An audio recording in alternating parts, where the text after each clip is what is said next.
एक बार एक मूर्तिकार अपनी छेनी और हथौड़ी से एक पत्थर को भगवान की मूर्ति का आकार देने का प्रयास कर रहा था। जैसे ही वह छेनी पर अपना हथौड़ा चलाता, वह पत्थर चिल्लाने लगता है और कहने लगता है कि ये क्या कर रहे हो, मुझे इतना मार क्यों रहे हो, मुझे बहुत दुख हो रहा है, तकलीफ हो रही है, पीड़ा हो रही है, मुझे अपने हाल पे छोड़ दो और यहाँ से चले जाओ। मूर्तिकार ने उस पत्थर से कहा, मुझे बहुत अच्छे से पता है कि तुम्हें बहुत ज़्यादा दर्द हो रहा है, तकलीफ हो रही है और तुम बहुत ही ज़्यादा पीड़ा में हो, लेकिन यदि आज तुमने इस दर्द को नहीं सहा, इस तकलीफ को नहीं सहा, तो जीवन भर तुम इसी प्रकार से पड़े रहोगे। मुझे पता है कि तुम में आगे बढ़ने की अपार संभावना है, तुम एक बहुत अच्छे पत्थर हो, लेकिन यदि तुम इसी प्रकार से रहोगे तो कभी भी आगे नहीं बढ़ पाओगे। इतना कहकर मूर्तिकार औजार उठाए ही थे कि पत्थर फिर से चिल्लाने लगा, गिड़गिड़ाने लगा, विनती करने लगा कि मुझे अपने हाल पर छोड़ दो। मुझे पता है कि जीवन के लिए कौन सी चीज़ सही है और कौन सी चीज़ गलत है। मुझे बहुत ज़्यादा दर्द हो रहा, अब मैं इस तकलीफ़ को बहुत ज़्यादा नहीं सह सकता। मैं जिस हाल में हूँ उस हाल में छोड़कर मुझे तुम यहाँ से चले जाओ। उस मूर्तिकार फिर से उस पत्थर को समझाने की कोशिश की, ज़्यादा अधीर मत बनो और अपने सब्र को बनाए रखो, थोड़ी देर और इस दर्द को सहो। यदि इस दर्द को सह लिया तो मैं भगवान के मूर्ति के रूप में तुम्हारी स्थापना करवाऊंगा और फिर दूर दूर से लोग पूजा करने आएंगे और पंडित और लोग तुम्हारी सेवा करेंगे। लेकिन पत्थर ने उस मूर्तिकार की एक भी बात नहीं मानी।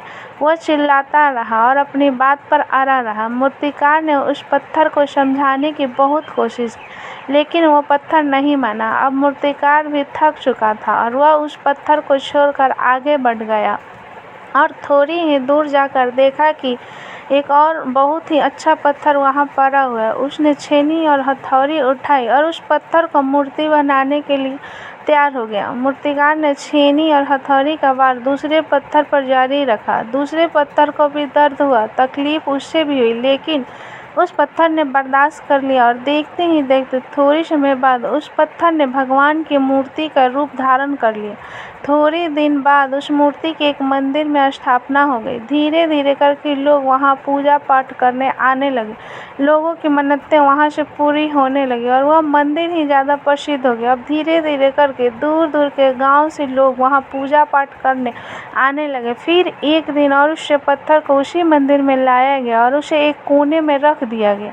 अब लोग आते हैं, उस पत्थर पर नारियल फोड़ते हैं। ये कोई और पत्थर नहीं बल्कि पत्थर था जिसने दर्द नहीं सहा था। अब वो पत्थर मन ही मन बहुत ज़्यादा पछता रहा था, दुखी हो रहा था और अपने आप से कह रहा था, काश मैं उस दिन उस दर्द को, उस तकलीफ़ को सह लिया होता तो आज लोग मेरी भी पूजा करते। इसलिए आप भी अपने जीवन में हमेशा याद रखें, जब भी आप अपने करियर के शुरुआत में किसी काम को कर रहे हो, पढ़ाई कर रहे हो या कोई भी काम कर रहे हो और उसमें आपको दर्द हो रहा है, तकलीफ़ हो रही है, ज़्यादा मेहनत करना पड़ रहा है, तो आप रुकिएगा मत, किसी और रास्ते की शुरुआत मत करिएगा, क्योंकि कोई और रास्ता आपको सफलता नहीं दे सकता है। आपको उस दर्द को, उस तकलीफ़ को सहना ही होगा और उस दर्द को, उस तकलीफ़ को सहकर आप ज़्यादा मजबूत बनेंगे, तभी आप अपने जीवन में आगे बढ़ पाएंगे। और जीवन में हमेशा याद रखिएगा कि आपको पहले पत्थर की तरह नहीं बल्कि दूसरे पत्थर की तरह बनना है। यदि ये कहानी आपको पसंद आई हो और उससे कोई सीख मिली हो तो अपने दोस्तों और अन्य लोगों के साथ शेयर और कमेंट ज़रूर करके बताइएगा। Please like and subscribe.